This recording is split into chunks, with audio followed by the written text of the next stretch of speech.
అందరికీ నమస్కారము. శ్రీ రాజరాజేశ్వరి జ్యోతిష నిలయము లబ్బిపేట విజయవాడ. ఈరోజు ఈ వీడియో ద్వారా ఎలక్ట్రానిక్ సంబంధమైనటువంటి దుకాణమును మీరు మొదలుపెట్టుటకు మంచి రోజుల గురించి తెలుసుకుందాము. కానీ ఈ ఎలక్ట్రానిక్ సంబంధించినటువంటి వ్యాపారము అందరికీ కూడా కలిసి రాదు. ఎలక్ట్రానిక్ సంబంధమైనటువంటి విద్యలు చేసిన వారైనా, లేదా దానిలో పని నైపుణ్యం కలవారు అయినప్పటికీ కూడా, మీ యొక్క నక్షత్ర ప్రకారము మీకు కలిసి రాకపోవడం లాంటిది చూస్తూ ఉంటారు. కాబట్టి మీకు ఈ వ్యాపారము కలిసి వస్తుందా లేదా అని తెలుసుకొనుటకు మా మొబైల్ నంబర్ 9494962192 ఈ నంబర్‌ని సంప్రదించవచ్చు.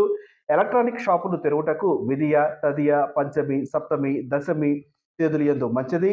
పౌర్ణమి కూడా అనుకూలంగా ఉంటుంది. మంగళవారము, బుధవారము, శుక్రవారముల యందు మొదలుపెట్టవచ్చు. రోహిణి, మృగశిర, పుష్యమి, హస్త, అనురాధ, ఉత్తరాభాద్ర ఈ నక్షత్రంతో కూడుకున్నటువంటి